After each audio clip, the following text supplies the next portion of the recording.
Al-Iman TV, sarana penyubur keimanan. Assalamualaikum warahmatullahi wabarakatuh. Innal hamdalillah nahmaduhu wa nasta'inuhu wa nastaghfiruh wa na'udzu billahi min syururi anfusina wa min sayyiati a'malina. Man yahdihillahu fala mudhillalah wa man yudlil fala hadiyalah. Wa asyhadu an la ilaha illallah wahdahu la syarikalah wa asyhadu anna Muhammadan abduhu wa rasuluh la nabiyya wa la rasula ba'dah. Allahumma salli wa sallim wa barik ala nabiyyina wa habibina Muhammadin wa ala alihi wa sahbihi wa man sara ala nahjihi ila yaumiddin, amma ba'd. Ikhwatal iman, saudaraku kaum muslimin yang dirahmati oleh Allah Subhanahu wa taala. Alhamdulillah, pada kesempatan yang baik ini kita akan kembali mengkaji kitab Syama'ilun Nabi sallallahu alaihi wasallam karya Al-Imam Tirmidzi, sebuah kitab yang menjelaskan tentang mengenal Rasulullah dari dekat. Dari sisi fisiknya Rasul, dari sisi akhlaknya Rasul, bagaimana pakaiannya Rasul, bagaimana kesehariannya Rasul, bagaimana Rasulullah makan, bagaimana Rasulullah minum, bagaimana Rasulullah berjalan, bagaimana Rasulullah berwudu, bagaimana bentuk fisik Nabi, bagaimana wajahnya Nabi, bagaimana dadanya Nabi, bagaimana rambutnya Nabi, bagaimana Nabi ketika bermuamalah sama para sahabat, ya, bagaimana perawakannya Nabi, semua dibahas secara detail dalam kitab Syama'ilun Nabi sallallahu alaihi wasallam karya Al-Imam At-Tirmidzi. Dan ini adalah pertemuan yang ke-24 dan kita membahas makanan dan lauk Rasulullah sallallahu alaihi wasallam. Ya, dalam pembahasan atau dalam pertemuan 24 ini kita membahas makanan dan lauk Rasulullah sallallahu alaihi wasallam. Ini pun bagian yang keempat, ya. Taib, kita baca qala al-muallif al-Imam At-Tirmidzi rahimahullah rahmatan wasi'ah. Haddatsana Muhammad bin al-Muthanna qala haddatsana Muhammad ibn Ja'far qala haddatsana Syu'bah an Amr ibn Murrah an Murrah al-Hamdani an Abi Musa al-Ash'ari radhiyallahu anhu anin Nabi sallallahu alaihi wasallam, dari seorang sahabat Nabi yang mulia yang bernama Abu Musa al-Ash'ari radhiyallahu anhu, dari Rasulullah bersabda sallallahu alaihi wasallam. Perhatikan ucapan baginda Rasulullah sallallahu alaihi wasallam. Beliau bersabda, fadlu Aisyata 'alan nisa'i ka fadli ats-tsaridi 'ala sa'iri ta'ami. Keutamaan Aisyah atas wanita-wanita itu seperti keutamaan ats-tsarid atas seluruh makanan-makanan yang ada. Hadis ini diriwayatkan oleh Al-Imam Al-Bukhari dan Imam Muslim. Jadi kata Rasulullah, keutamaan Aisyah bila dibandingkan dengan para wanita seperti keutamaannya makanan tsarid, ya, bila dibandingkan dengan seluruh makanan. Tsarid adalah makanan yang lezat, yang saat itu merupakan makanan yang istimewa. Tsarid itu apa? Tsarid adalah sebuah roti atau roti yang terbuat dari gandum dan diberi lauk di situ dan disajikan dengan kuah yang ada dagingnya, atau roti itu pun dicampur dengan daging, diisi dengan daging atau dengan lauk yang lain. Lah, kata Rasulullah sallallahu alaihi wasallam, keutamaannya Aisyah dibanding dengan seluruh wanita itu seperti keutamaan makanan tsarid, makanan yang lezat, makanan yang istimewa bila dibandingkan dengan makanan-makanan yang lain. Hadis ini diriwayatkan Imam Bukhari dan Muslim, dan hadis ini memiliki beberapa pelajaran penting. Pelajaran yang pertama, hadis ini menunjukkan fadl ummina ummul mukminin Aisyah hadis ini menunjukkan keutamaan Aisyah radhiyallahu anha. Sampai-sampai Rasulullah itu memberikan perumpamaan. Perumpamaannya Aisyah bila dibandingkan dengan wanita-wanita lain seperti perumpamaan makanan tharid, roti yang nikmat yang di dalamnya ada dagingnya yang lezat, bila dibandingkan dengan seluruh makanan yang ada. Itu dalil bahwa Aisyah adalah wanita yang mulia, wanita yang istimewa di sisi Rasulullah SAW. Dan Aisyah ini adalah satu di antara istri-istri Rasulullah yang mulia.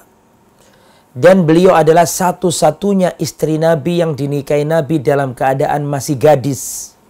Berbeda dengan istri-istri Nabi yang lain, yang mana semuanya janda. Kecuali Aisyah dinikahi ya dalam kondisi masih gadis. Dan Aisyah radhiyallahu anha, di antara keistimewaannya adalah Allah Subhanahu wa taala memilih beliau, yaitu Aisyah, yang mana Rasulullah wafat ada di pangkuan beliau. Rasulullah memilih rumahnya Aisyah sebagai peristirahatan ketika sakitnya beliau semakin parah. Dan Allah Subhanahu wa taala memilih rumahnya Aisyah menjadi rumah di mana Rasulullah diwafatkan Allah Subhanahu wa taala. Dan dalam hadis dikatakan tidaklah seorang nabi diwafatkan kecuali dia akan dikubur di tempat ia wafat. Dan Allah memilih tempat itu adalah rumahnya Aisyah. Rasulullah wafat di rumahnya Aisyah, maka Rasulullah dikubur di rumah Aisyah. Dan tidak mungkin Rasulullah itu diwafatkan di tempat yang jelek. Ketika Allah memilih tempatnya Aisyah sebagai wafatnya Rasulullah, itu pertanda bahwa itu adalah tempat yang bagus. Dan itu dalil tentang keutamaan Sayyidatuna Aisyah radhiyallahu anha. Dan Rasulullah memuji Aisyah. Ya, keutamaan Aisyah dibandingkan wanita-wanita lain seperti keutamaan makanan tharid yang lezat bila dibandingkan dengan makanan-makanan yang lain. Ini menunjukkan keutamaan Sayyidatuna Aisyah radhiyallahu taala anha. Ini juga bisa dijadikan dalil tentang bolehnya kias, gitulah. Analogi itu boleh dalam Islam. Rasulullah sallallahu alaihi wasallam memberi perumpamaan keutamanya Aisyah bila dibandingkan dengan wanita-wanita yang lain, itu seperti keutamaan tharid bila dibandingkan dengan makanan yang lain. Boleh memperumpamakan sesuatu, itu boleh untuk mendekatkan pemahaman. Kemudian di antara pelajaran dari hadis ini bahwa di antara makanan yang dianggap nikmat pada waktu itu oleh Rasulullah SAW adalah as-sarid. Makanan sarid. Dan tadi sudah saya katakan apa sih sarid itu? Sarid adalah roti yang diletakkan di roti itu adalah lauk. Ya, bisa daging, bisa rempah-rempah, bisa yang lain, bahkan disajikan dengan kuah daging atau kuah. Nah, di situ ada dagingnya ditaruh di rotinya. Nah, ketika Rasulullah membuat perumpamaan ini, itu dalil bahwa Rasulullah menganggap bahwa makanan sarid ini adalah makanan yang istimewa. Rasulullah senang dengan itu ya. Itu menunjukkan keutamaan Aisyah radhiyallahu taala anha. Kemudian hadis yang sama ya, sama dengan hadis yang tadi ya, dari jalur yang berbeda. Kalau tadi dari jalur Abu Musa al-Ash'ari, sekarang dari jalur Anas bin Malik. Dari Anas bin Malik, beliau berkata, qala Rasulullah bersabda, fadlu Aisyata 'alan nisa'i ka fadli tharidi 'ala sa'iri ta'ami. Keutamaan Aisyah atas wanita-wanita yang lain seperti keutamaan sarid atas makanan-makanan yang lain. Tadi sudah kita bahas ya, tidak perlu kita ulangi. Kemudian kita pindah ke hadis berikutnya. Semoga kita dimudahkan oleh Allah Subhanahu wa taala. Haddatsana Qutaibah ibn Sa'id qala haddatsana Abdul Aziz ibn Muhammad an Suhail ibn Abi Saleh an abihi an Abi Hurairah radhiyallahu anhu, dari seorang sahabat Nabi yang bernama Abu Hurairah, annahu ra'a Rasulullah sallallahu alaihi wasallam tawaddaa min akli thawri aqid, ya, tawaddaa Rasulullah sallallahu alaihi wasallam atau annahu ra'a Rasulullah sallallahu alaihi wasallam tawaddaa min akli thawri aqitin. Sesungguhnya Abu Hurairah pernah melihat Rasulullah berwudu karena beliau makan sepotong mentega atau keju. Ya, beliau wudu. Tsumma ra'ahu akala min katifi syatin. Kemudian pada kesempatan yang kemudian beliau, yaitu Abu Hurairah, melihat Rasulullah pernah makan pundaknya atau baunya kambing. Tsumma shalla, kemudian Rasulullah salat, walam yatawadda, tapi Rasulullah tidak berwudu. Nah, jadi Abu Hurairah pernah melihat Rasulullah berwudu setelah makan sepotong mentega atau keju. Setelah makan Rasulullah wudu. Tapi di sisi lain Rasulullah setelah makan baunya kambing tadi, Rasulullah langsung sholat tidak berwudu. Nah, ini perlu dicermati, kata pensyarah hadis ini, diantaranya Syekh Abdul Razak bin Abdul Muhsin Al-Abbad Al-Badr hafidhahumallah. Beliau menjelaskan wudu yang pertama itu maksudnya adalah membasuh tangan, bukan wudu secara utuh. Tapi wudu secara sisi bahasa, bukan secara syar'i. Jadi di sini diterangkan wa hadzal hadis jumi'a baina ma'nayai al-wudu al-lughawi wasyar'i. Hadis ini mengumpulkan dua makna wudu dari sisi bahasa maupun dari sisi istilah syariat. Al-wudu al-awwal tadi dikatakan Rasulullah wudu setelah makan atau karena makan sepotong mentega atau sepotong keju. Wudu di sini tuh maksudnya wudu secara bahasa. Artinya cuci tangan beliau itu. Mungkin biar tidak lengket, beliau cuci tangan. Bukan wudu syar'i yang kita kenal ini. Kemudian setelah itu Rasulullah Shallallahu Alaihi Wasallam, kemudian setelah itu Abu Hurairah melihat Rasulullah makan daging kambing atau makan baunya kambing. Setelah itu Rasulullah langsung sholat, Rasulullah tidak berwudu. Nah, Rasulullah tidak berwudu, maksudnya wudu yang nomor dua ini adalah wudu syar'i. Ya, jadi hadis ini menggabungkan dua makna. Jadi tidak bertolak belakang ini, enggak. Jadi gampangannya begini, Rasulullah setelah makan potongan keju, itu Rasulullah cuci tangan.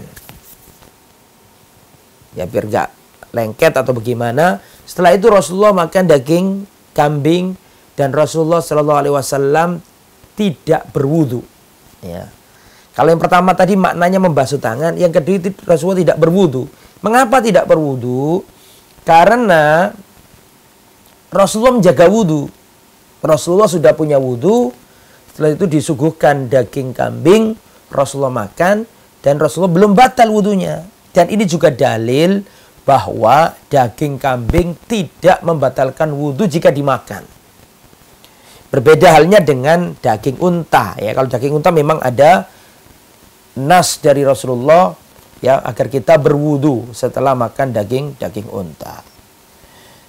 Hadis ini diriwayatkan Imam Ahmad dalam musnadnya. Tayyib ikhwatal iman, kita lanjutkan ke hadis berikutnya. Qala al-muallif rahimahullah haddatsana Ibnu Abi Umar qala haddatsana Sufyan ibnu Uyainah an Wa'il ibn Dawud an ibnihi wa huwa Bakar bin Wa'il an Zuhri rahimahullah an Anas bin Malik radhiyallahu anhu, dari Anas bin Malik. Sekali lagi saya sering mengingatkan, Anas bin Malik adalah pelayan kecil Rasulullah. Jadi bocah kecil menjadi pelayan Rasulullah SAW. Dan sudah sering saya sampaikan tentang Anas bin Malik. Anas bin Malik ini bocah kecil ketika Rasulullah hijrah dari Mekah ke Madinah. Ada bocah kecil yang suka meladeni Nabi, melayani Nabi. Namanya Anas bin Malik. Ya, membantu Nabi, perlengkapannya Nabi, air wudhunya Nabi, genah-genah no perkaranya Nabi, kata orang Jawa. Ya, suatu ketika ibunya Anas bin Malik ini namanya Ummu Sulaim minta tolong kepada Rasulullah SAW. Ya Rasulullah, tolong engkau doakan Anas bin Malik ya Rasulullah. Tolong doakan si Anas kecil ini ya Rasulullah. Maka Rasulullah berdoa, Allahumma akthir malahu wa waladahu. Ya Allah, banyakkan hartanya Anas ini dan banyakkanlah anak keturunannya. Anas bin Malik ini menjadi pelayannya Rasulullah. Bocah kecil menjadi pelayan Rasulullah selama 9 tahun. Tidak pernah dimarahi Rasulullah. Nah, ketika Rasulullah wafat, Anas bin Malik semakin besar, Allah mengijabahi doanya Rasulullah. Ini Anas bin Malik menjadi orang kaya raya. Dan ini Anas bin Malik ini anaknya banyak. Dalam riwayat 100 lebih. Dan dalam riwayat 90 lebih. Bayangkan tuh anak keturunannya itu. Anaknya itu 90 lebih. Atau 100 lebih. Dan beliau adalah sahabat yang akhir wafatnya.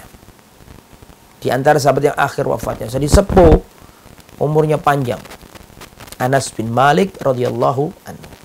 Lah, karena dia pernah melayani Nabi, dia ini paham seluk-beluknya Nabi. Makanya dalam hadis-hadis kitab ini banyak diriwayatkan oleh Anas bin Malik radhiyallahu anhu, karena Anas bin Malik ini dekat dengan Rasulullah, tahu sifat-sifatnya Rasulullah.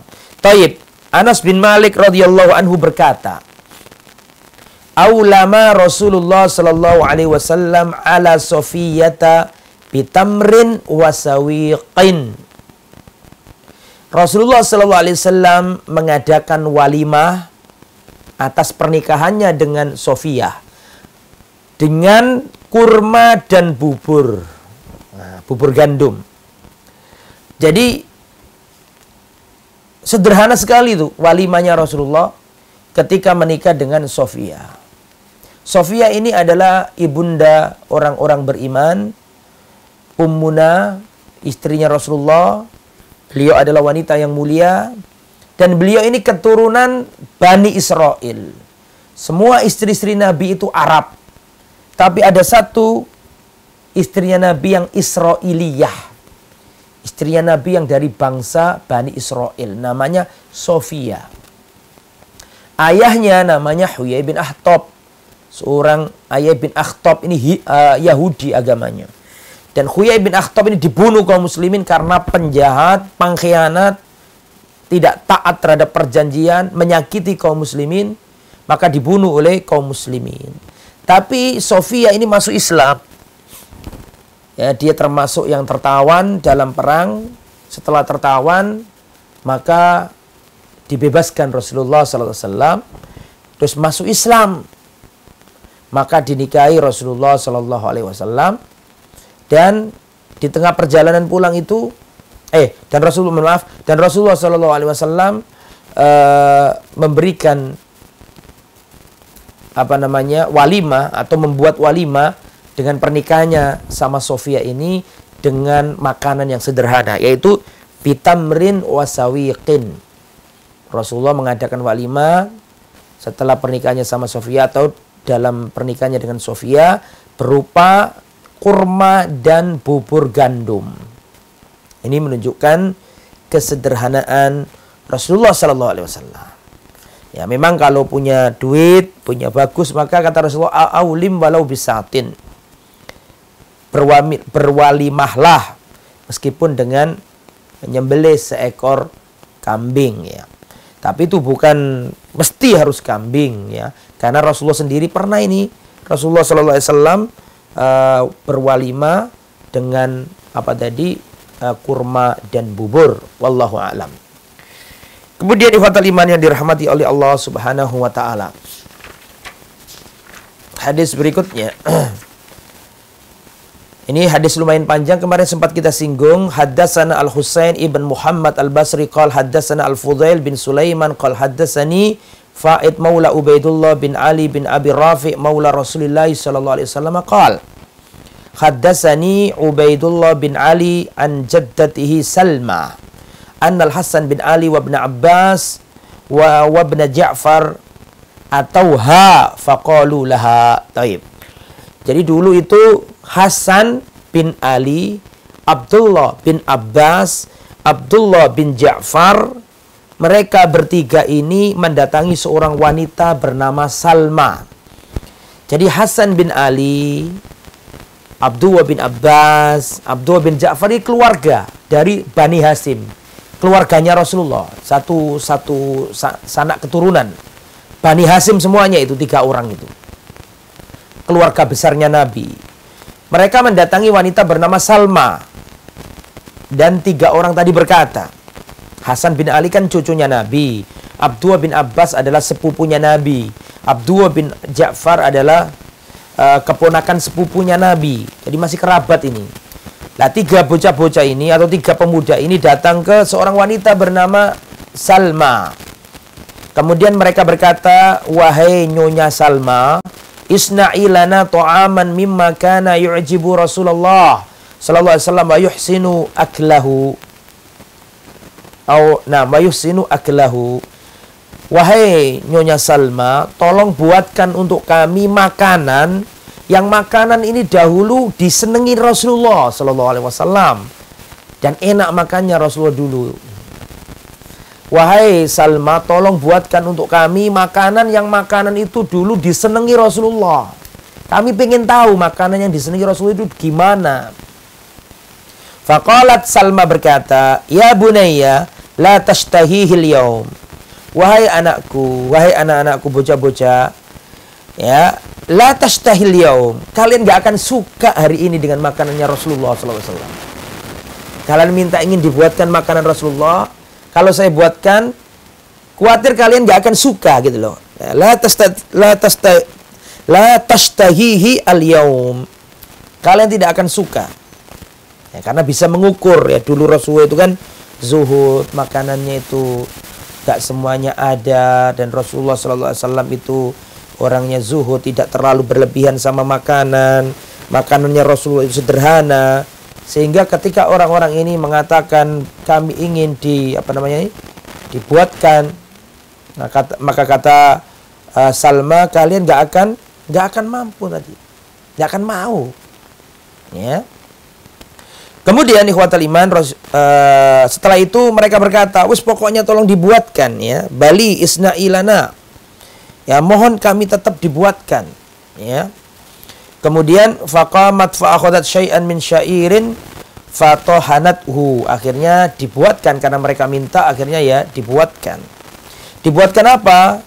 Dibuatkan si wanita ini membuat gandum, ditumbuk, dihaluskan ya. Setelah itu apa yang terjadi? Ditaruh di panci ya, ngambil gandum setelah ditumbuk, dihaluskan, ditaruh di panci.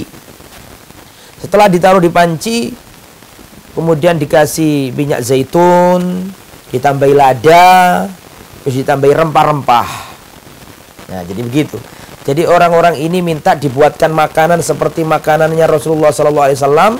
Dibuatkanlah gandum, ditumbuk, ditaruh di panci, dikasih minyak zaitun, dikasih rempah-rempah, dikasih lada. Nah, setelah itu disuguhkan ke anak-anak tadi itu, ke ke Hasan bin Ali, kemudian kepada siapa tadi, Abdullah bin Abbas, dan kepada Ja'far. Nah, jadi seperti itu ikhwatal iman yang dirahmati oleh Allah. Faqarrabathum ilaihim, maka disuguhkan kepada mereka. Faqalat hadza mimma kana yujibu Rasulullah wa yusinu akla. Inilah dulu yang disenangi Rasulullah sallallahu alaihi wasallam. Jadi begitu ikhwatal iman yang dirahmati oleh Allah Subhanahu wa taala. Thayyib. Kemudian ini menunjukkan bahwa makanan Rasulullah sallallahu alaihi wasallam itu sangat sederhana. Ya, makanan Rasulullah itu sangat sederhana. Sampai-sampai Rasulullah mengatakan kalian nggak akan mau gitu kata Rasulullah. Kalian nggak akan kata wanita tadi, kalian nggak akan mau. Ini dalil bahwa makanan Rasulullah itu sangat sederhana, ya. Kemudian selanjutnya ikhwatal iman yang dirahmati oleh Allah Subhanahu wa taala. Berikutnya, haddatsana Mahmud bin Ghailan qala haddatsana Abu Ahmad qala haddatsana Sufyan anil Aswad bin Qais an-Nubaih al-Anazi an Jabir bin Abdillah faqala atana an-nabiyyu sallallahu alaihi wasallam fi manzilina fadhabahna lahu syatan faqala ka'annahum alimu anna nuhibbul lahma. Perhatikan, dari Jabir bin Abdillah, kami pernah didatangi Rasulullah sallallahu alaihi wasallam di rumah kami. Maka kami suguhkan untuk Rasulullah daging kambing. Kayak kami sembelihkan untuk Rasulullah kambing. Setelah kami sembelihkan, terus kami sampaikan kepada Rasulullah, maka Rasulullah berkata, ka'annahum alimu anna nuhibbul lahma. Seakan-akan mereka itu tahu bahwa aku atau kami suka dengan daging. Jadi Rasulullah pernah mendatangi rumahnya Jabir bin Abdillah, terus disembelihkan kambing oleh Jabir bin Abdillah. Setelah disuguhkan, atau ketika Rasul tahu mereka menyembelih kambing, Rasulullah berkata, ka'annahum alimu anna nuhibbul lahma. Mereka tahu kalau kita ini, seakan-akan mereka tahu kalau kita ini suka dengan daging gitu ya. Nah, ini menunjukkan bahwa Rasulullah Sallallahu Alaihi Wasallam senang dan menganggap daging itu makanan yang istimewa. Tapi dalam riwayat Aisyah, Rasulullah tidak pernah makan daging sampai kenyang. Tidak pernah makan daging 2 hari berturut-turut. Itu juga dalil tentang kesederhanaan Rasulullah Sallallahu Alaihi Wasallam.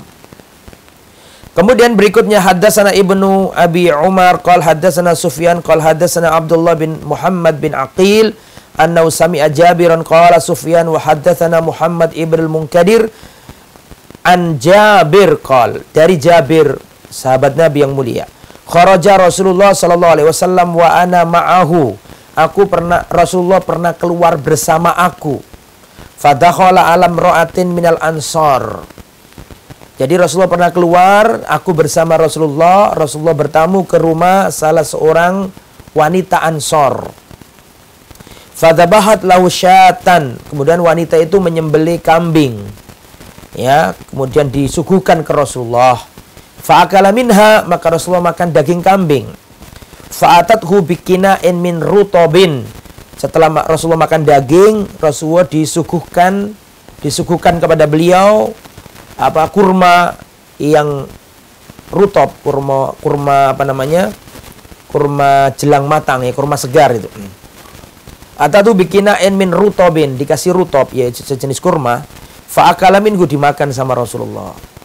Tsumma tawaddu'a lidzuhri wa shalla. Kemudian Rasulullah wudu. Setelah wudu Rasulullah salat zuhur. Tsumman sarafa. Kemudian Rasulullah selesai salat zuhur. Fa'atathu bi'ulalatin min ulalatishat. Setelah salat zuhur, maka wanita tadi itu menyuguhkan ke Rasulullah sisa makanan yang tadi belum habis. Daging kambing tadi yang belum habis dikasihkan ke Rasulullah lagi. Fa'akala, maka dimakan lagi sama Rasul. Tsumma shalla al-asra. Kemudian Rasulullah sholat asar walam yatawaddo, tanpa wudu lagi. Nah, itu menunjukkan bahwa makan daging kambing tidak membatalkan wudu, dan itu juga dalil bahwa Rasulullah itu menjaga wudu. Jadi Rasulullah SAW antara sholat duhur dengan sholat asar, Rasulullah pakai satu wudu, karena nggak batal, gitu ya. Dan itu dalil bahwa makan itu tidak membatalkan wudu, ya, tidak membatalkan wudu, ya.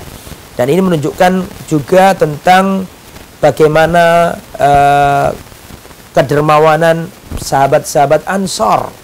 Mereka itu kalau ditamui Rasulullah maka berusaha semaksimal mungkin memberikan yang terbaik untuk Rasulullah sallallahu alaihi wasallam. Kemudian ikhwatal iman, berikutnya kita selesaikan bab makanan dan minuman insyaallah pada pertemuan kali ini. Haddatsana Al-Abbas bin Muhammad Ad-Duri qala haddatsana Yunus ibn Muhammad qala haddatsana Fulaih ibn Sulaiman an Utsman bin Abdurrahman an Yaqub bin Abi Yaqub anil Ummil Mundir qalat, perhatikan, dakhala alayya Rasulullah, dari Ummul Mundir, seorang sahabiat. Dakhala alayya Rasulullah wa ma'ahu Aliyun, Rasulullah pernah masuk bertamu kepada kami, kepada wanita tersebut bersama Ali bin Abi Thalib.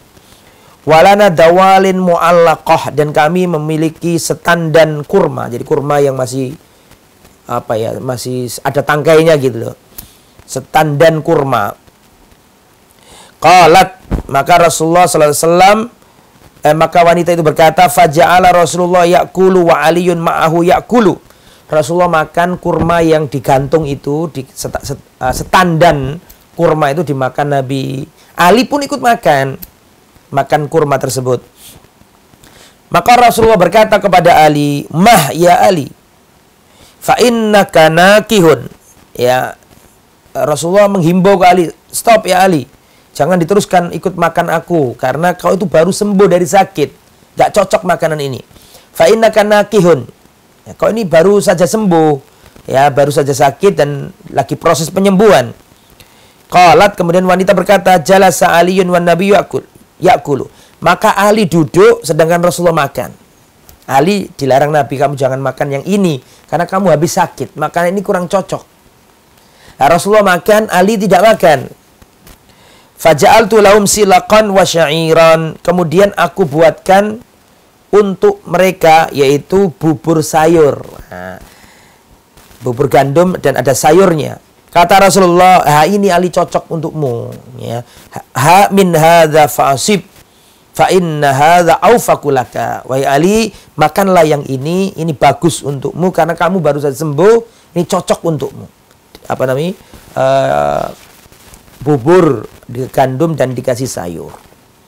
Itu juga dalil tentang bagaimana dekatnya Rasulullah sama Ali. Itu dalil tentang keutamaan Ali bin Abi Thalib bersama Rasulullah. Dan Ali ini sejak kecil bersama Nabi. Mengapa? Karena Rasulullah punya paman namanya Abu Thalib. Abu Thalib itu merawat Nabi sejak kecil. Maka ketika Rasulullah sudah mapan, sudah punya istri, punya penghidupan, Rasulullah ini balas budi kepada pamannya yang bernama Abu Thalib dengan cara merawat Ali. Ya, Ali ini dirawat Rasul. Jadi sejak kecil itu Ali itu sama Nabi. Makanya ketika Islam datang, Ali termasuk yang pertama kali masuk Islam dari kalangan bocah-bocah kecil. Ya, jadi bocah kecil yang pertama kali masuk Islam ya Ali ini. Sejak kecil sama Rasulullah sallallahu alaihi wasallam, gitu loh. Kemudian jadi diajak Nabi berkunjung, Nabi makan kurma, Ali ikut makan kurma. Kata Rasulullah, jangan yang ini nggak cocok sama kondisimu. Terus disuguhkan bubur gandum yang ada sayurnya. Kata Rasulullah, yang ini cocok, ini makan yang ini bagus, sesuai dengan keadaanmu yang baru saja sembuh dari penyakit. Ini menunjukkan bagaimana perhatiannya Rasulullah SAW kepada Ali bin Abi Thalib radhiyallahu anhu. Nah, kemudian berikutnya, Haddatsana Mahmud bin Ghailan qala haddatsana Bishr ibn Sari an Sufyan an Talha bin Yahya an Aisyata binti Talha an Aisyata ummul mukminin. Ya.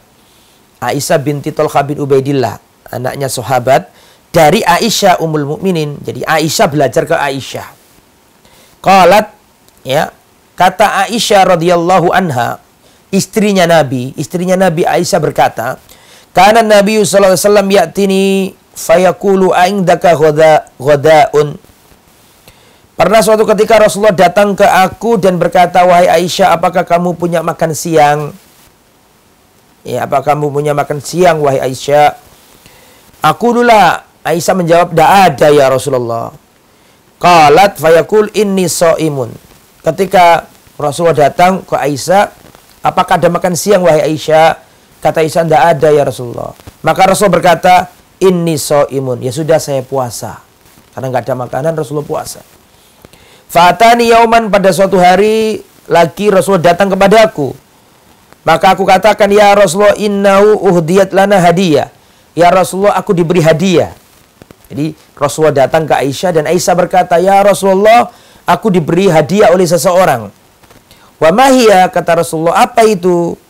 Dijawab sama Rasulullah, dijawab sama Aisyah, haithun. Ya. Faqala amma ini asbahtu sha'iman. Qalat tsumma akala. Adapun aku tadi pagi sampai sekarang puasa karena nggak ada makanan. Tapi ketika di rumahnya Aisyah ada makanan, akhirnya Rasulullah pun makan. Itu alangkah sederhananya Rasulullah Sallallahu Alaihi Wasallam. Kalau ada makanan dimakan sama Nabi. Kalau hari itu nggak ada makanan, Rasulullah berpuasa. Alangkah sederhananya kehidupan Rasulullah Sallallahu Alaihi Wasallam. Kadang ada makanan, kadang tidak ada makanan. Kalau ada makanan Rasulullah tidak berpuasa. Kalau ada makanan Rasulullah itu tidak berpuasa. Kalau kebetulan nggak ada makanan maka Rasulullah berpuasa. Dan itu juga dalil bahwa puasa sunnah boleh niatnya setelah terbit fajar. Di siang hari boleh, di pagi hari boleh, selama belum makan semenjak pagi. Selama belum makan semenjak pagi maka boleh diniatkan puasa. Berdasarkan dalil yang kita pelajari tadi. Dan haid ya, saya punya haid ya Rasulullah. Jadi Rasulullah yang aslinya puasa tadi itu karena ada makan Rasulullah batal dan Rasulullah memakan. Apa haid itu? Haid adalah tamar ma'as saman wal akid. Jadi olahan dari kurma-kurma dikasih kasih mentega atau kasih kasih keju seperti itu. Ya, kasih tepung, wadaqiq, olahan makanan gitu. Karena ada itu maka Rasulullah makan. Kalau nggak ada Rasulullah puasa. Itu ya, itu menunjukkan ketawaduan Rasulullah SAW. Kemudian selanjutnya kurang 2 hadis lagi. Haddatsana Abdullah bin Abdurrahman qala haddatsana Umar ibn Hafsin ibn Ghiyas qala haddatsana Abi an Muhammad bin Abi Yahya al-Aslami an Yazid ibn Abi Umayyah al-A'war an Yusuf bin Abdullah bin Salam. Qal, perhatikan, ra'aitu dari Abdullah bin Salam. Abdullah bin Salam ini sahabat Nabi yang dulunya Yahudi terus masuk Islam. Ra'aitu Nabi sallallahu alaihi wasallam akhadha kisratan min khubzi sya'iri fa wada'a 'alaiha tamrah. Faqala hadhi idamu hadhihi wa akala. Perhatikan. Kata Abdullah bin Salam, aku pernah melihat Rasulullah mengambil potongan roti. Aku pernah melihat Rasulullah mengambil potongan roti. Kemudian yang terbuat dari gandum. Potongan roti yang terbuat dari gandum. Kemudian Rasulullah meletakkan kurma. Kurmanya ditaruh di roti itu. Terus Rasulullah mengatakan, ya, kurma ini adalah lauknya ini. Ini adalah lauknya ini. Maksudnya kurma itu sebagai lauknya, sedangkan roti itu sebagai menu utamanya. Lauk adalah makanan penunjang untuk mendukung makanan utama. Jadi ketika Rasulullah SAW ya tadi mengambil potongan roti, dilihat oleh Abdullah bin Salam. Kata Abdullah bin Salam, aku melihat Rasulullah mengambil potongan roti, kemudian Rasulullah SAW mengambil kurma, ditaruh di situ, dan Rasulullah mengatakan ini adalah lauk dari ini. Setelah itu dimakan Rasulullah SAW. Sederhana Rasulullah SAW. Jadi Rasulullah menjadikan kurma sebagai lauknya roti tadi itu. Kemudian yang terakhir ikhwatal iman, setelah itu kita tanya jawab jika ada pertanyaan. Haddatsana Abdullah ibn Abdurrahman qala haddatsana Sa'id ibn Sulaiman an Abbad ibn Awam an Humaid an Anas, dari Anas bin Malik radhiyallahu anhu. Anna Rasulullah sallallahu alaihi wasallam kana yu'jibuhu ats-tsuflu. Ya. Anna Nabiyya sallallahu alaihi wasallam atau anna Rasulullah sallallahu alaihi wasallam kana yu'jibuhu ats-tsuflu. Sesungguhnya Rasulullah itu senang dengan tsuflu. Apa tsuflu itu? Yakni ma baqiya minat ta'am, apa yang tersisa dari makanan. Jadi Rasulullah itu enggak senang mubadzir. Kalau ada makanan sisa-sisa itu dimakan sama Rasulullah. Kana yu'jibuhu tsuflu. Rasulullah itu senang dengan sisa makanan. Artinya Rasulullah enggak mau ada kemubadziran. Betapa sederhananya kehidupan Rasulullah SAW. Beliau tidak ingin ada kemubadziran, sampai kalau ada sisa makanan itu dimakan sama beliau. Bahkan pernah Rasulullah melihat ada kurma kececeran. Kata Rasulullah, kalaulah bukan karena takut itu kurma sedekah, niscaya saya makan. Cuman Rasulullah kan nggak boleh makan kurma sodakoh. Kalaulah bukan karena takut itu adalah kurma sodakoh, ini aku makan. Tapi aku khawatir itu kurma sodakoh. Nabi dilarang makan sodakoh, nggak boleh. Nah, ada kurma kececeran, ingin diambil Nabi, ingin dimakan, tapi Rasulullah khawatir itu barang sodakoh, gitu loh. Jadi itu menunjukkan bagaimana Rasulullah tidak mau ada Rasulullah tidak senang dan Rasulullah membenci ada kemubaziran dalam makanan. Sampai sisa-sisa makan dihabiskan sama Nabi. Itu dalil tentang bagaimana Rasulullah SAW yang sangat anti dengan kemubaziran ya. Ya, jadi Rasulullah kalau misalnya makan di piring itu masih ada sisa-sisa. Kalau kita kan gampang kita buang gitu. Padahal di situ ada sisa-sisa makanan. Nah, itu yang disenangi Nabi. Dalam artian Rasulullah nggak mau terjadi kemubaziran. Itu akhlak kita kepada Allah untuk mensyukuri nikmat, tidak membuang-buang makanan. Itu ikhwatal iman yang bisa disampaikan. Besok ini masih ada berkaitan tentang makanan. Ini wudhu setelah makan. Kemudian apa saja yang dibaca Nabi sebelum makan dan sesudah makan, masih ada kaitannya sama makan-makan. Ya. Nah, kemudian bagaimana tempat minumnya Nabi, bagaimana buah-buahannya Nabi, apa minuman kesukaan Nabi, bagaimana tata cara Rasulullah ketika minum. Nah, ini dijelaskan panjang lebar insya Allah pada pertemuan akan datang. Untuk sementara ini materi kita cukupkan sampai di sini. Semoga tetap bisa istiqomah dan kita bisa selesaikan kitab Syama'ilun Nabi supaya kita lebih dekat kepada Nabi, sangat tahu karakteristik Nabi, tahu seluk-beluk Nabi, sehingga melahirkan cinta kepada Nabi. Seterusnya kita bisa meneladani Nabi pada setiap gerak-geriknya. Dengan itu mudah-mudahan kita bersama Rasulullah di surganya kelak insyaallah. Amin ya rabbal alamin. Semoga apa yang disampaikan bermanfaat. Subhanakallahumma bihamdika asyhadu an la ilaha illa anta astaghfiruka wa atubu ilaik. Wassalamualaikum warahmatullahi wabarakatuh. Al Iman TV, sarana penyubur keimanan.